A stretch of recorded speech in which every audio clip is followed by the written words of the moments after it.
आज एक बार फिर बाबूजी क्लासेज में आप सभी का वेलकम। आज हम चैप्टर नंबर 4 द्विघात समीकरण क्वाड्रेटिक इक्वेशन पर आए हैं।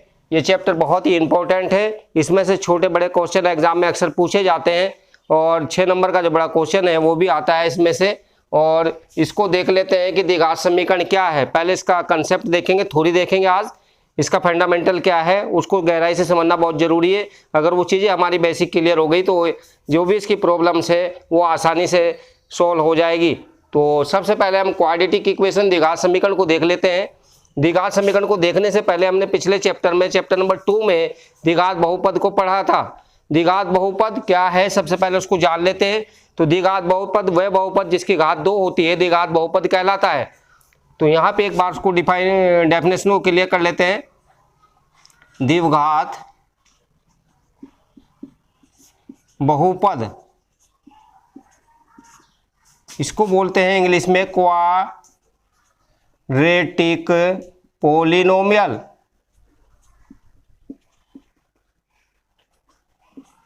ऐसा बहुपद, अगर इसकी डेफिनेशन को दोबारा देखते हैं, ऐसा बहुपद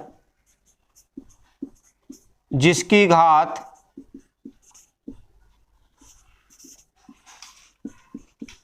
2 हो, द्विघात बहुपद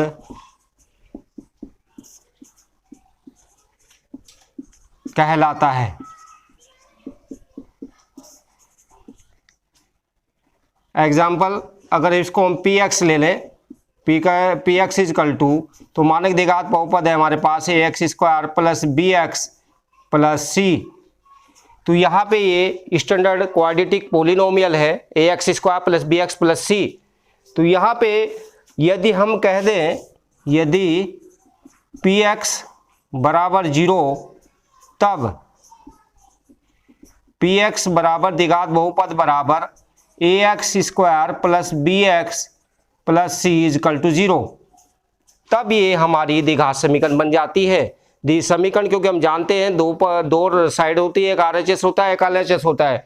तो यहाँ पे LHS में X square plus B x plus C है जबकि RHS में 0 आ गया है। तो ये समीकरण बन गई ऐसी समीकरण जिसकी घात 2 हो, द्विघात समीकरण कहलाती है। तो जहाँ ये भी ध्यान दे सकते हैं कि ए बी सी ये सब क्या है जी, वास्तविक संख्या है। जो भी हम जानते हैं पूरी संख्याएं जितनी भी होती है वो सबका नाम वास्तविक संख्याएं होती हैं कुल मिलाकर। तो यहाँ पर द्विघात समीकरण की एक डेफिनेशन वहाँ से आ गई है। तो द्विघात समीकरण वह समीकरण, दूसरी डेफिनेशन यहाँ देख लेते हैं, वह समीकरण जिसमें चर की सबसे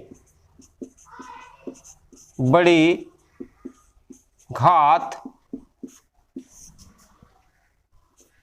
2 हो, द्विघात समीकरण कहलाती है।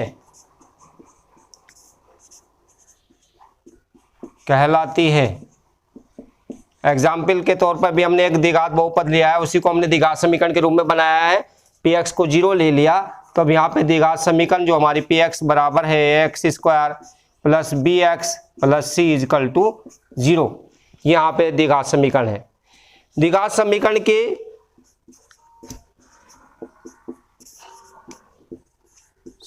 के मूल 2 होते हैं, अल्फा एवं बीटा। इसको मूल कह लीजिए, मान कह लीजिए, रूट कह लीजिए। तो यहाँ पे सूत्र हम एक और देख लेते हैं, मूलों का योग alpha plus beta is equal to minus B upon A. That means minus x का गुणांक, जैसा कि द्विघात बहुपद में भी हमने पढ़ा है इसको, बटे एक्स स्क्वायर का गुणांक। इसका भी यूज होगा इस एक्सरसाइज इस चैप्टर के अंदर। मूलों का गुणनफल देख लेते हैं।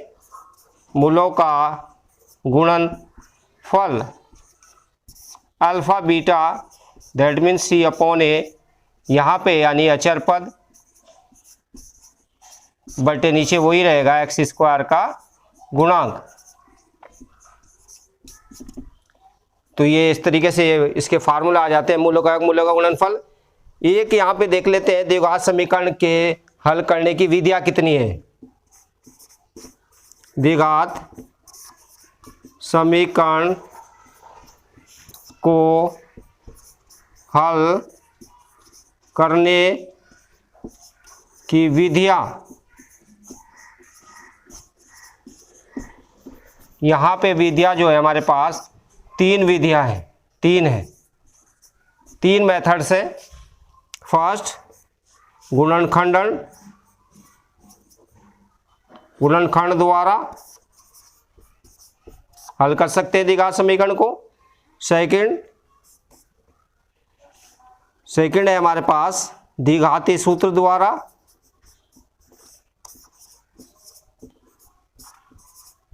जिसको हमने गणितज्ञ के नाम पर भी इसको लिया है श्रीधराचार्य सूत्र भी बोलते हैं इसको। उसने एक द्विघात समीकरण को हल करने के लिए एक सूत्र दिया था, भारतीय था ये श्रीधराचार्य, तो उसको श्रीधराचार्य सूत्र भी कहते हैं। उसके द्वारा भी द्विघात समीकरण को हम हल कर सकते हैं। तीसरा जो मेथड है हमारे पास वह है पूर्ण वर्ग बनाकर। इन तीनों मेथड से हम द्विघात समीकरण को हल कर सकते हैं। नंबर एक गुणनखंड विधि द्वारा फैक्टराइजेशन मेथड से, दूसरा है द्विघाती सूत्र क्वाड्रेटिक फार्मूले से कर सकते हैं, और तीसरा जो हमारे पास है यानी पूर्ण वर्ग बनाकर भी हम इसको द्विघात समीकरण को हल कर सकते हैं। तो ये विधियां इनको हम बारी बारी से एग्जाम पे लेके करेंगे, लेकिन इससे पहले और थोड़ी को जान लेते हैं थोड़ा सा। अब अगर हमें द्विघात समीकरण बनानी है, एक सूत्र और देखिएगा, एक द्विघात समीकरण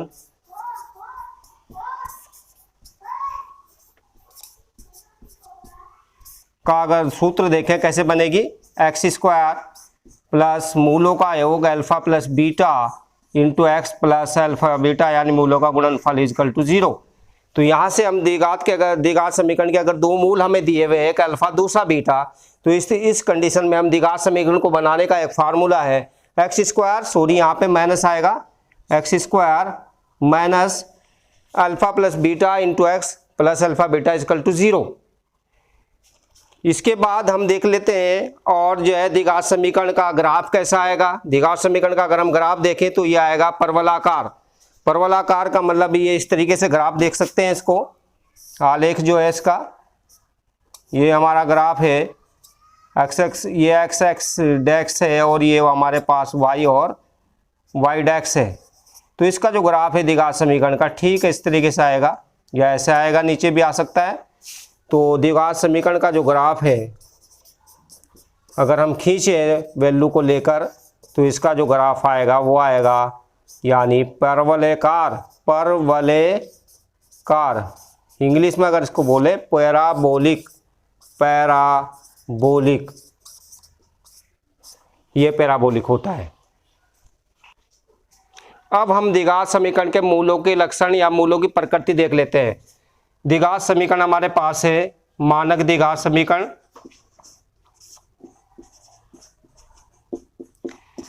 मानक द्विघात समीकरण A X square plus B x plus C equal to 0। यहाँ पे आपको बताया गया ए बी सी जो है सब है वास्तविक संख्याएं हैं।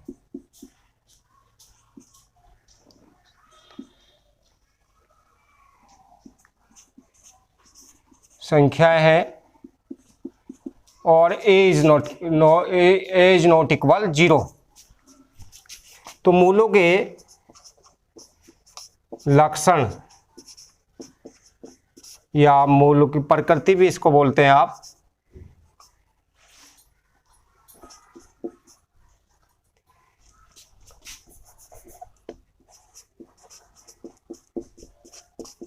तो मूलों के लक्षण देखने के लिए हमें यहाँ पे एक विवेक्तर निकालना होगा। हमें विवेक्तर बोलते हैं इसको,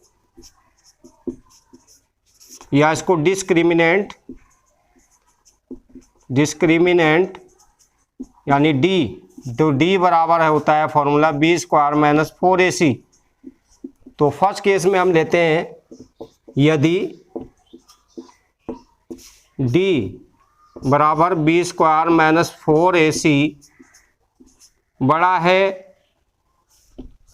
0 से, बड़ा है 0 से, और ये जो संख्या है यहाँ पे पूर्ण वर्ग संख्या नहीं है। जैसे मान लीजिए 4, 9, 16 ये पूर्ण वर्ग नहीं है, तो यहाँ पे मूल के जो लक्षण आएंगे, मूलों के लक्षण, चूंकि 0 या 0 से बड़ा आएगा यहाँ पे, तो ये वास्तविक लिखा जाएगा, वास्तविक पॉजिटिव है, और साथ में आपका आएगा अपरिमेय क्योंकि पूर्ण वर्ग नहीं है, और साथ में आएगा असमान जो लक्षण होंगे मूल, ये अल्फा बीटा। अब दूसरा जो है, यदि सेकंड देख लेते हैं केस क्या है, यदि d बराबर बी स्क्वायर माइनस 4ac, ठीक एग्जैक्ट आपके पास यहाँ पे दूसरी कंडीशन ये भी हो सकती है कि ये बड़ा 0 से आए लेकिन ये संख्या जो है पूर्ण वर्ग आ जाए, पूर्ण वर्ग संख्या हो, यानी d का मान जो है, तब लक्षण में आप देखते हैं जी, तो ये आएंगे जी आपके पास, वास्तविक तो आनी है क्योंकि प्लस आएगा, और यहाँ पे समान लिखेंगे क्योंकि परिमेय आ गया, और परिमेय असमान आएगा और परिमेय आएगा। इसके बाद आ जाते हैं तीसरी कंडीशन में, यदि d जो वेक्टर है उसका मान बी स्क्वायर माइनस 4ac ठीक 0 आ जाता है। लक्षण तब देख लेते हैं, यहाँ पे लक्षण क्या है, यानी वास्तविक तो आना ही आना है क्योंकि 0 भी है तो वो प्लस में ही है, वास्तविक और समान दो ही लक्षण लिखेंगे। और लास्ट कंडीशन में आता है यदि बी स्क्वायर माइनस डी बराबर बी स्क्वायर माइनस 4ac की वैल्यू जो है वो 0 से कम है, तो 0 से छोटा होने का मतलब है लक्षण जो आएंगे वो अवास्तविक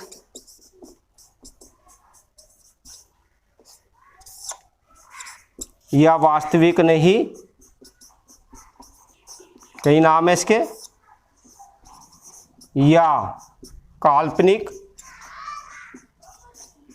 या अधिकल्पित, ये सब इसके नाम है। तो इस प्रकार से हमने देखा मूलों के लक्षण 4 कंडीशंस में निकालते हैं। यदि d यानी डिस्क्रिमिनेंट वेक्टर जो है वो बी स्क्वायर माइनस 4ac यानी d का वैल्यू जो है वो 0 से बड़ी है, लेकिन जो हल करके आ रहा है d वो पूर्ण वर्ग संख्या नहीं है। पूर्ण वर्ग संख्या मतलब जो है जैसे 1, 3, 5 है, 7 है, जिसका पूर्ण वर्ग मूल नहीं लिया जा सकता, तब हम लक्षण में वास्तविक है परिमेय समान लिखेंगे। इसके बाद अगर यदि d बराबर बी स्क्वायर माइनस 4c की वैल्यू जो है वो 0 से बड़ी आ रही है और संख्या भी पूर्ण वर्ग संख्या आ रही है, जैसे परफेक्ट इसको नंबर्स आ रहा है, जैसे 4 है, 9 है, 1 है, 16 है, जिनका वर्गमूल निकाला जा सकता है पूर्णतः, तो वो वास्तविक होगा, समान होगा, परिमेय के बजाय अपरिमेय के बजाय परिमेय हो जाएगा। तीसरी चीज ये, यदि डी स्क्वायर माइनस बराबर बी स्क्वायर माइनस 4ac बराबर एग्जैक्ट डी की वैल्यू 0 आती है वेक्टर डिस्क्रिमिनेंट की, तब वो मूल जो है वो वास्तविक तो होने और समान होंगे। और यदि डी स्क्वायर बराबर बी स्क्वायर माइनस 4ac की वैल्यू 0 से छोटी आ रही है, ऐसी कंडीशन में वैल्यू माइनस में आएगी। माइनस का मतलब है अवास्तविक, वास्तविक नहीं, या काल्पनिक या अधिकल्पित होगी। तो इस प्रकार से हमने देखा द्विघात समीकरण क्या है। द्विघात समीकरण वो समीकरण जिसमें चर की सबसे बड़ी घात 2 होती है, द्विघात समीकरण कहलाती है। इसका रूप जो होता है x square plus B x plus C बराबर 0 होता है। तो इसको हल करने की विधि हमने देखी 3 है हल विधियां करने की। नंबर 1 गुणनखंड विधि द्वारा हल करते द्विघात समीकरण को। दूसरी विधि जो है हम द्विघाती सूत्र से हल कर सकते हैं। तीसरी पूर्ण वर्ग मिलाकर बारी बारी से लेंगे, इनको सवालों में भी लेंगे, एग्जाम्पल भी लेंगे। इसके बाद हमने देखा कि जो द्विघात समीकरण है x square plus B x plus C बराबर 0 है, तो इसके मूलों का योग कैसे निकालते हैं। तो मूलों का योग मैंने देखा अल्फा प्लस बीटा बराबर माइनस बी अपॉन ए, और अल्फा बीटा गुण मूलों का गुणनफल हमने देखा सी अपॉन ए। और एक बार मैंने द्विघात समीकरण का सूत्र भी बताया कि द्विघात समीकरण के अगर मूल दिए हुए हैं, हमें समीकरण निकालनी है द्विघात, तो तब आता है एक्स स्क्वायर माइनस ब्रैकेट में alpha plus beta plus alpha beta बराबर 0, यानी एक्स स्क्वायर माइनस मूलों का गुणन योग इंटू एक्स प्लस मूलों का गुणनफल बराबर 0। और मूलों के लक्षण में मैंने आपको क्लियरली बताया है कि क्या है। एक ये भी आता है कि मूलों का अस्तित्व होगा, मूलों का एग्जिस्टेंस होने के लिए, मूलों का अस्तित्व होने के लिए, एग्जिस्टेंट होने के लिए क्या है, होने के लिए जो शर्त है वो क्या है, वो इसमें ये देखना है कि डी जो है वो बी स्क्वायर माइनस 4ac से बड़ा है 0 से, या 0 आ जाए, तब हमारा जो है उस द्विघात समीकरण के मूल होंगे और उनको हमें ज्ञात करना पड़ेगा। यदि डी का मान बी स्क्वायर माइनस 4ac 0 से छोटा आता है, माइनस में आता है, तब द्विघात समीकरण का कोई मूल या अस्तित्व नहीं होगा। ऐसी कंडीशन में हम मूल या अस्तित्व मूल नहीं निकाल सकते, लक्षण तो लिख सकते हैं लेकिन उसको हल नहीं किया जा सकता।